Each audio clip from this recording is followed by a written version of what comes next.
से मत करेंगे, कुर्सियां खाली है, उनको खा दीजिए।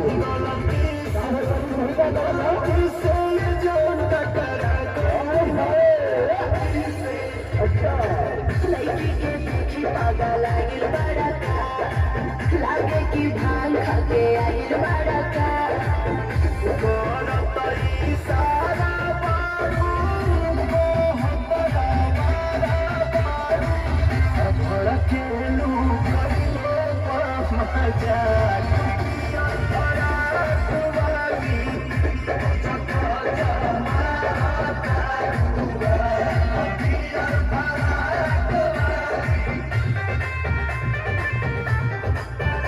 क्या हुआ?